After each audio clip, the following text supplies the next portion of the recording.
आपका आपको सत्ता पे कब्जा करने से कोई रोक नहीं सकता। एक संदेश विशेष रूप से मेरे छोटे भाइयों को दूंगा कि हम ज्यादा भावना में बैठ के कंपटीशन करते हैं। उसने मायरा भर दिया 31 लाख का, तो मैं भरूंगा 61 लाख का, उधार लेके भरूंगा। ना ऐसा नहीं करना, उधार लेके कभी कोई काम नहीं करना। जितनी अपनी हैसियत कैपेसिटी, ऐसे तो टाटा, बिरला, अंबानी, अडानी, पता नहीं कितने लोग अपने उनकी होड़ थोड़ी कर पाएंगे। अपने को दिलेरी दिखानी है, लेकिन अपनी ताकत, अपना जो जितना अपना सामर्थ्य, उसके हिसाब से हमें कंपटीशन करना है। पढ़ाई में कंपटीशन करो, उसका नौकरी बेटर लगे तो मैं भी नौकरी लगूंगा। अब यह नशा कर रहे हैं अपने जबरदस्त तरीके, जो नशा फैल रहा है। फिर तो अफीम डोडो का नशा था, अब इसमें एमडी, ये एमडी, इसमें ये सारे बच्चे किसानों के बच्चे हैं। इनकी जिंदगी खराब हो जाती है जेलों के अंदर। मेरे पास तो आता है, इनके किसी की बहन आती है, किसी का भाई आता है, किसी के माता पिता आते हैं बुढ़े, एक ही बेटा है और चित्तौड़ जेल में, कोई कहता है भरतपुर की जेल में, कोई कह रहा तिहाड़ जेल के अंदर है। तो बहुत बड़ी पीड़ा होती है। कौन समझाएगा आपको, बताओ मुझे, कौन सिखाएगा आपको? कोई नहीं सिखाएगा।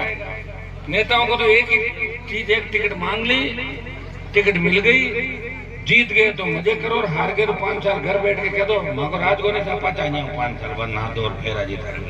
तो ये चीजें आपको सिखाने के लिए हमेशा मेरे आपने देखे होंगे कई लोग ये गलत भ्रांतियां भी फैलाते हैं। हनुमान जी तो लड़कों को बिगाड़ते हैं। मुझे राजस्थान नहीं, देश के अंदर कोई ये बता दे कि हनुमान जी ने किसी लड़के को ये कहा कि तू जमीन पर कब्जा कर ले, तू वहां जाके हमला कर ले, या तू जाके स्थापित पैदा कर या स्थापित हो जाए। मैंने कभी किसी एक सिंगल मैन नहीं। अगर मुझे मानते, थोड़ा सा भी मुझे देखोगे ना किस तरह मैं लड़ा हूं, लोग तो छोटे से छोटे पद के भाई भाई का दुश्मन। पहले तो राजा महाराजाओं के अंदर पिता पुत्र को मार देता था, पुत्र पिता की हत्या करता था राज के लिए। एक हनुमान बेनीवाल तो 2003 के अंदर चाहता तो वसुंधरा के साथ हेलीकॉप्टर में घूमता आराम से, फिर 8 में वापस आ जाता, फिर आ जाता, फिर मोदी अमित शाह के साथ खास होकर बना रहता। लेकिन जब देश का किसान तकलीफ के अंदर था, जब किसान कौम को गाली दी गई देश के अंदर कि मर गए किसानों के नेता, उस समय उस गाड़ी को अगर अपने ऊपर लिया, नागौर के शासन ने कहा कि मरे नहीं, ये जिंदा। और देश के किसानों के लिए मोदी से टक्कर दी, अमित शाह से टक्कर दी। अमित शाह मोदी के लाइन कैसे लगती है मिलने के लिए, देखा आपने? अपने लोगों को माड़ा लिए खड़े हुए देखा होगा, धक्के खाते होंगे बीजेपी के विधायक। भाइयों, लड़ाई उसी का परिणाम है कि आप मुझे प्यार करते हैं, आपका आशीर्वाद मेरे साथ है। लेकिन लोकतंत्र के अंदर कई चीजें ऐसी होती है। मैं ओम जी को कह रहा था, जो ये टिकट भोपालगढ़ से लेना है इस बार, मैंने कहा टिकट बदल दो। मैंने खूब कहा, माने, मैंने कहा टिकट बदल दो, नहीं तो लोग बदल देंगे। टिकट नहीं बदली, लोग ने बदल दिया। बदलने के बाद देखो मुझे छोड़ के चले गए, इससे बड़ी क्या बना।